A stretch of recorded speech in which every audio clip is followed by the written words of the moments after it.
Relatos de la noche, la voz que no callaba. Muy buenas noches, comunidad.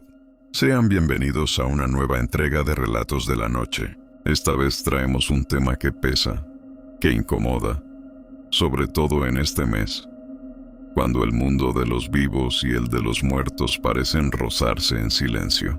Un mes en el que hay que tener cuidado incluso con lo que parece un simple juego, o con los objetos más inocentes, porque a veces son esos los que abren puertas que nadie debería abrir.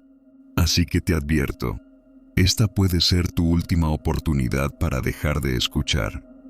Si los susurros de lo desconocido te incomodan, si alguna vez has sentido que algo te observa desde el reflejo de un espejo, tal vez sea mejor que te detengas aquí. Cuando mi tía murió, me tocó ayudar a limpiar su casa. No era muy cercana a la familia, apenas una prima de mi madre, sin hermanos ni hijos. Era una mujer reservada, casi hermética. Siempre me pareció que ocultaba algo. El día que entramos a su casa, el silencio era tan denso que se sentía pegado a las paredes. Todo estaba ordenado con precisión. Muebles antiguos, frascos con etiquetas escritas a mano, retratos de personas desconocidas, decenas de ellos. Mientras revisaba un tocador en su recámara, noté que uno de los cajones sonaba hueco. Lo levanté con cuidado y descubrí un compartimiento oculto. Dentro había algo envuelto en un trapo de terciopelo rojo, amarrado con una cinta de cuero. En la cinta estaba grabado mi nombre completo. Me quedé helado. Nunca fui su sobrino favorito ni el más cercano. Apenas hablábamos. Pero me pareció un gesto bonito, una herencia tal vez de valor sentimental o económico. Así que, sin decir nada, lo guardé en mi mochila y me lo llevé a casa. Esa noche, con curiosidad, desaté la cinta, quité el trapo y lo abrí. Era un espejo de mano antiguo con marco dorado y grabados en forma de ramas entrelazadas. Parecía normal, excepto por un detalle. No me reflejó de inmediato. Fue solo un instante, una fracción de segundo. Pero lo noté, como si el espejo hubiera tardado en reconocerme. Lo dejé sobre el buró y apagué la luz, convencido de que solo era mi imaginación. Pero poco después, escuché un sonido, un golpecito suave, casi imperceptible, que provenía del baño.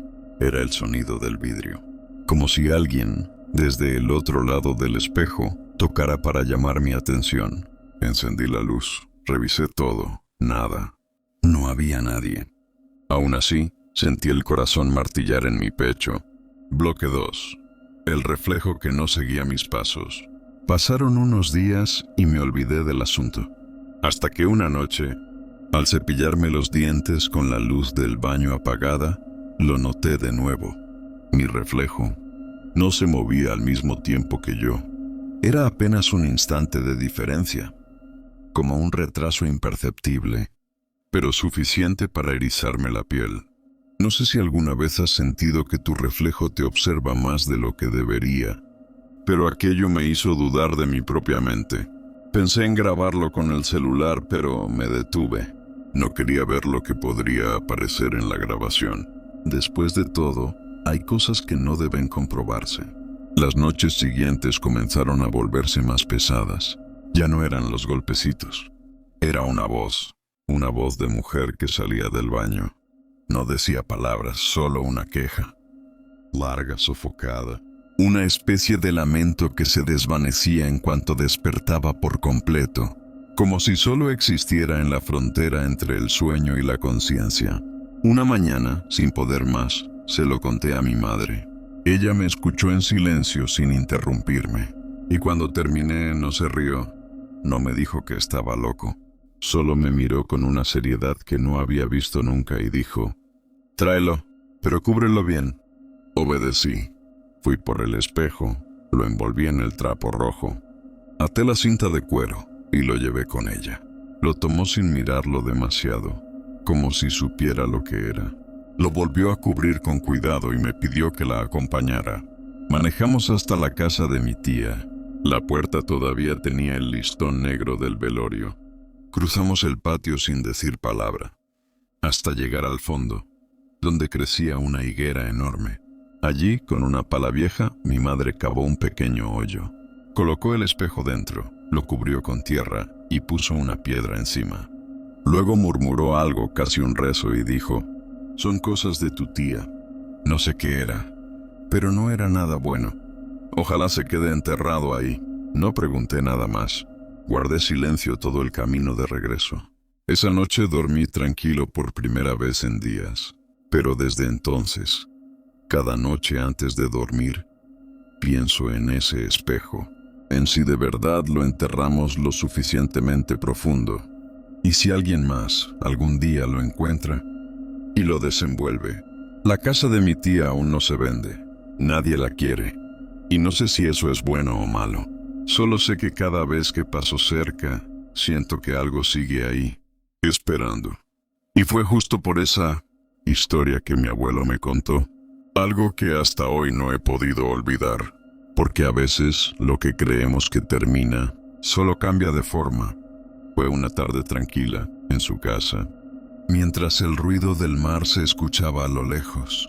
Él sostenía una taza de café que se enfriaba entre sus manos y me dijo: «No todos los gritos son de los vivos.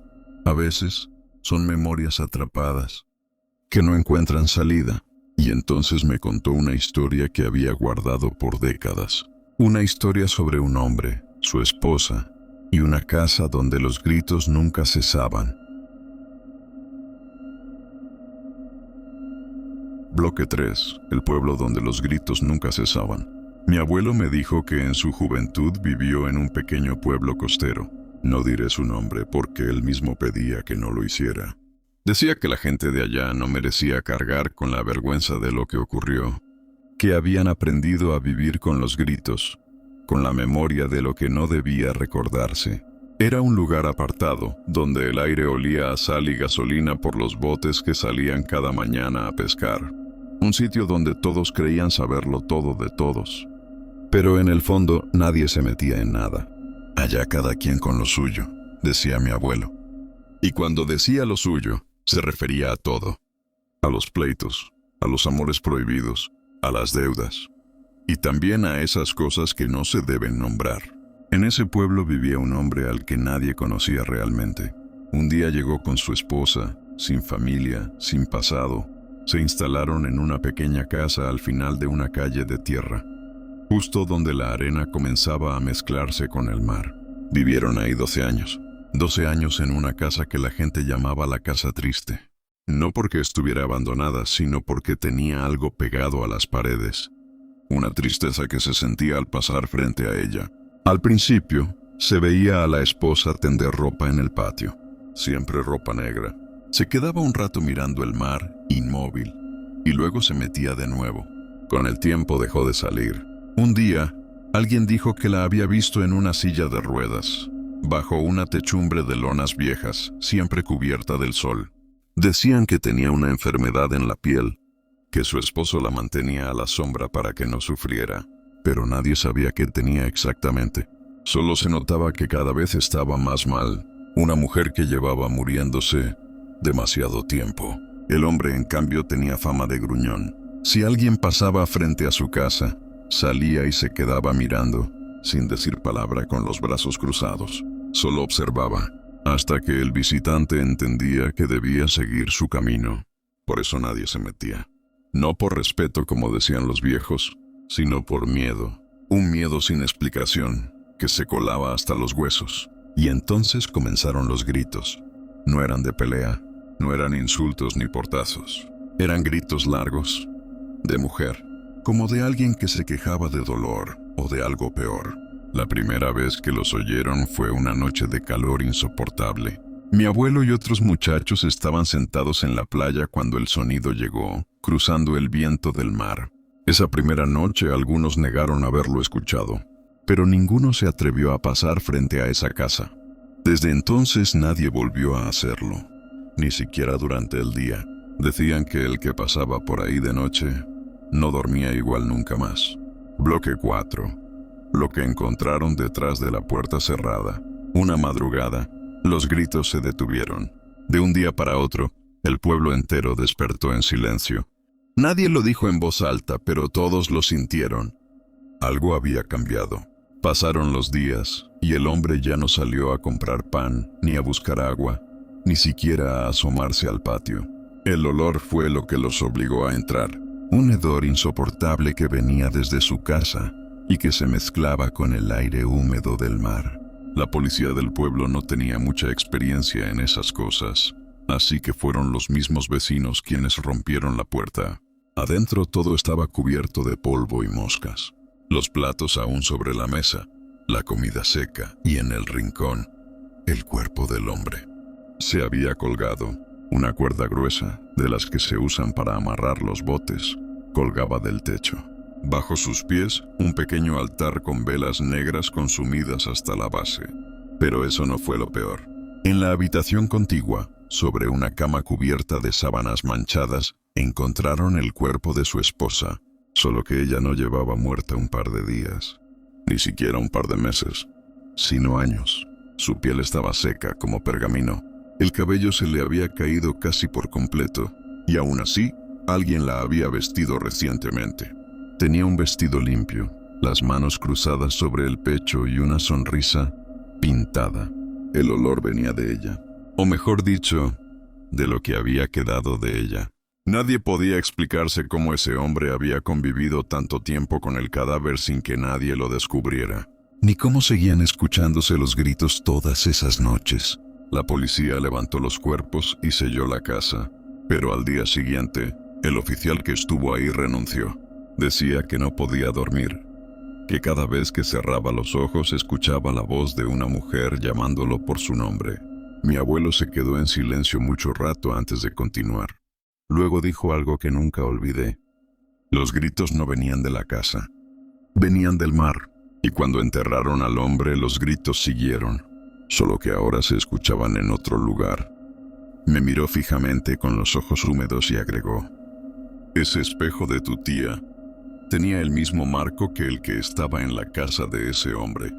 No supe qué decir, solo lo miré, mientras él, con la voz quebrada, terminaba el café frío que aún tenía en las manos.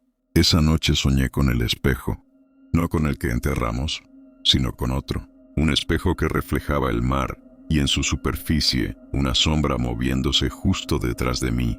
Desde entonces, cada vez que escucho un ruido extraño en la madrugada, me repito que son solo los sueños. Solo eso. Pero a veces, en el silencio más profundo, creo escuchar algo más. Un susurro, un golpe suave, como si alguien, desde el otro lado del reflejo, tocara el vidrio para llamar mi atención.